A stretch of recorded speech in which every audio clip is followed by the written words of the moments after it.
कि हम सारी स्थितियों को जान लें। अभी मैं इन लोगों से चर्चा करके और पूरी बात को देखता हूँ, कितने मकान हैं, ज़मीन की क्या स्थिति है, किस तरह से ज़मीन का हमने एग्रीकल्चर ज़मीन को परचेज किया है, खरीद की है। जो मुझे जानकारी मिली है उसके हिसाब से आप लोगों ने चकदरबे की इस ज़मीन को जो बेचने वाले लोग हैं उनसे परचेज की है, खातेदारी ज़मीन है ये, यही है स्थिति। तो आप लोगों ने परचेज की है और परचेज करने के बाद राजस्थान की सरकार ने उसकी रजिस्ट्री की है और रजिस्ट्री करने के बाद आपने यहाँ पर मकान बनाया है। ज़्यादा से ज़्यादा मेरे ख्याल से अगर कोई कमी या गलती महसूस होती है तो वो ये है कि उसका नामांतरण शायद अभी तक एग्रीकल्चर से रिहायशी में नहीं हुआ, यही है कमी। इससे अलावा मेरे ख्याल में मालिकाना हक तो चूंकि आपने जब रजिस्ट्री करवाई है और जमीन को खरीदा है तो निश्चित रूप से इस जमीन की मिल्कियत और मालिकाना हक आपके पास है। तो उसके बावजूद भी बिजली का कनेक्शन भी आपको उसी आधार पर मिला है, आपके पास रजिस्ट्री है, उसी आधार पर आपको पानी का कनेक्शन दिया गया है। पानी का नहीं, बिजली का कनेक्शन। तो बिजली का कनेक्शन हुआ है तो निश्चित रूप से लीगल रूप से आप लोग कमजोर नहीं हो। हम इसकी पूरी मैं एक बार लीगल रूप से कागजात में भी देखता हूँ, चर्चा करते हैं। मैं भी आप लोगों के बीच का हूँ, इसी क्षेत्र का रहने वाला हूँ, राजस्थान प्रदेश कांग्रेस कमेटी का जनरल सेक्रेटरी, महासचिव हूँ, नागौर का इंचार्ज हूँ। आपके बीच में हमेशा सार्वजनिक जीवन में काम करते हैं और अगर हमारे क्षेत्र के लोगों को, हमारे आसपास के लोग अगर तकलीफ में हैं तो निश्चित रूप से अगर कोई जनप्रतिनिधि होगा या सामाजिक और राजनीतिक कार्यकर्ता होगा चैन से नहीं सो पाएगा। उसके मन में भी इस बात को लेकर उद्वेलना होगी कि अगर लोगों के साथ सरकार ये जो ज्यादती कर रही है, हम सब मिलकर के एकजुट होकर के इसका मुकाबला करेंगे। आप कमजोर नहीं हो, आप एकजुट रहो और इसकी पूरी लीगलिटी को देखते हैं, कानूनी प्रक्रिया के माध्यम से क्या हो सकता है।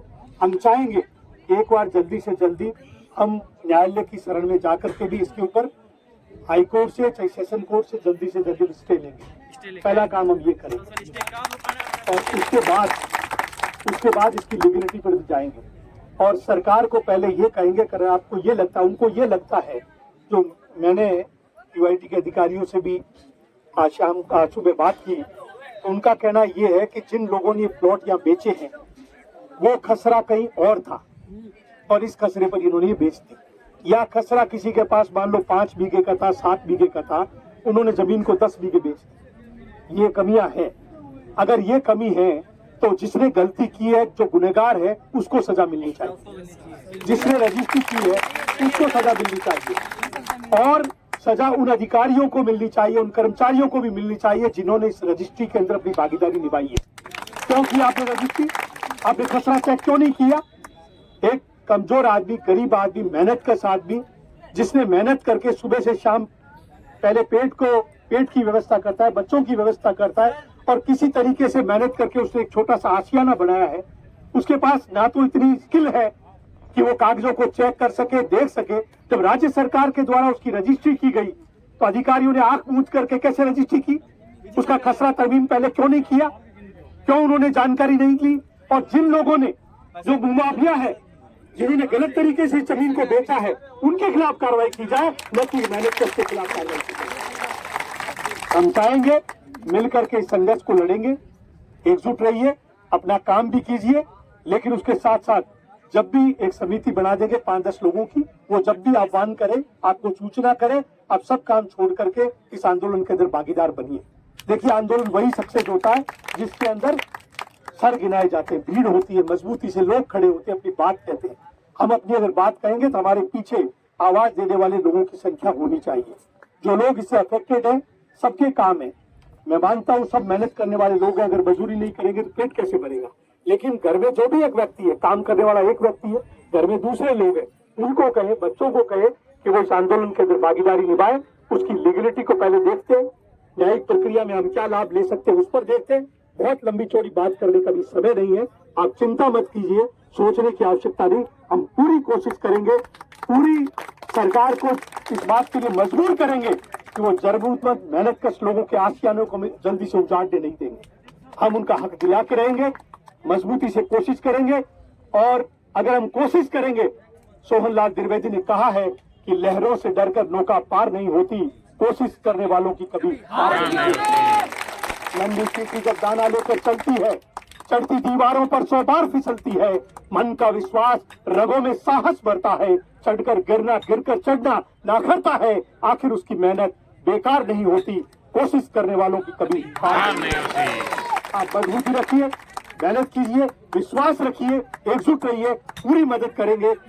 शरीर में जितनी अंतिम सांस है और अंतिम खून की बूंद है, तब तक आपकी मदद करेंगे। ये जिम्मेदारी के साथ आपको बयान देते हैं। धन्यवाद, आपने बुलाया, हम आपके आंदोलन में शामिल हैं, पूरी मदद करेंगे, लीगलिटी लेंगे, आपको सहयोग देंगे, आपके इस आशियाने को बचाने की पूरी कोशिश करेंगे। आप लोगों का सहयोग अपेक्षित है। आप काम धंधा करने वाले काम धंधा करें, लेकिन उसके अलावा जो घर के मेंबर है वो इस आंदोलन के अंदर सहयोग करें। धन्यवाद, जय हिंद। गजेंद्र सिंह जी, राहुल गांधी, राहुल गांधी, अशोक गहलोत। ये आंदोलन किसी राजनीतिक दल का आंदोलन नहीं है, ना कोई मैं यहाँ कोई राजनीति करना है या किसी राजनीतिक दल की बात है। जरूरतमंद आदमी की इसका सहयोग करना ये इंसानियत है, ये मानवता है कि हम मिल करके जरूरतमंद लोगों की इस बात का ख्याल रखना चाहिए। लेकिन बाबा साहब भीमराव अंबेडकर ने जिस संविधान की शक्तियों के अंदर हमें वोट देने का अधिकार दिया है, उसके अंदर कम से कम हम इस बात का इल्म जरूर करें, हम इस बात का ख्याल जरूर करें कि दुख सुख और तकलीफ में जो हमारे साथ खड़ा होता है वो ही हमारा है, वो ही अपना है। इस बात का ध्यान रखें। धन्यवाद। आज सर ने अपना वक्तव्य को विराम दिया। जैसा कि आप सभी लोग जानते हैं, युवा साथियों और माता और बहनों, जिस 4-5 रोज से जिस तरह से जिला प्रशासन के द्वारा ये तोड़फोड़ की कार्रवाई की जा रही थी, उसको लेकर निरंतर हम लोग प्रशासन से, जिला प्रशासन से संपर्क में हैं। इसके लिए कल शाम को गोविंद राम जी मेघवाल साहब से भी बात हुई है, भंवर सिंह जी भाटी साहब से भी सुबह बात हुई है, उन्होंने कलेक्टर से भी बात की है। क्योंकि भाई गजेंद्र जी ठीक कह रहे थे कि भाई आप खातेदारी जमीनें किसी की भी हो, चाहे वो एग्रीकल्चर लैंड है, और उस एग्रीकल्चर लैंड के अंदर अगर हमारे 50 बाई 60 के 30 बाई 25 के प्लॉट काट के और उनकी पंजीयन विभाग रजिस्ट्री करता है, तो फिर हम कहाँ गलत है? हालत में प्रशासन को ये कार्रवाई हर हालत में रुका के रहेंगे। निश्चित रूप से ये कार्रवाई प्रशासन को रोकनी पड़ेगी, नहीं तो हर कांग्रेस दल आपके साथ है और आपके हर दुख तकलीफ में साथ है। यशपाल जी भी रास्ते में, अभी जो पूर्व विधानसभा क्षेत्र से पहले चुनाव भी लड़ा है, जिला कांग्रेस कमेटी के अध्यक्ष भी है, वो आ रहे हैं आप लोगों के बीच में। फिर हम लोग गजेंद्र जी और सारे लोग मिलकर कलेक्टर से भी हम मुलाकात करने जाएंगे। कल भी आप लोग कलेक्टर साहब से मिलकर आए थे, कुछ लोग यहाँ से गए थे। और निश्चित बात के ये चलिए कि हम आपकी हर तकलीफ में हम आपके साथ खड़े हैं। किसी भी हालत में आपको ये प्रशासन की कार्रवाई जो तोड़फोड़ की जा रही है, उसको हर हालत में रुका के रहेंगे। दूसरी बात जो गजेंद्र जी कह रहे थे कि कोर्ट के माध्यम से उस कार्रवाई के लिए भी आप लोग अपने थोड़ा दिमाग को बना के रखिए, क्योंकि ये सरकार जो है ना, इस सरकार का रवैया अलग टाइप का है। इनको गरीबों से, मध्यम वर्ग के लोगों से कोई लेना देना नहीं है। इनको तो पूंजीपति चाहिए। जो जमीन बेच गए उनके साथ तो एमएलए मंत्री सारे साथ बैठ के पैसे छीन के काम अपना कर गए, हमें यहाँ उजाड़ने के लिए आ गए। तो इस तरीके की जब आचरण की सरकार है, तो हमें दोनों कदम के, दोनों स्टेप के ऊपर काम करना है। उसमें भी करना है और इस पर भी करेंगे। इस पे हम करेंगे, आपका हमें सहयोग चाहिए और आपसे कुछ नहीं चाहिए। लड़ाई हम लड़ेंगे, आपका पीछे आप खड़े रहना, बस इतना सा है और कुछ नहीं। आप लोगों का बहुत बहुत धन्यवाद। अकेले से नहीं लड़ी जाएगी। परिवार को देखते हैं कितनी जनसंख्या होती है, और जनसंख्या क्या होगी, वो एक बहुत बड़ा पड़ाव होगा। खून चाहिए हमें, खून जो खून खोलता है ना, तो वो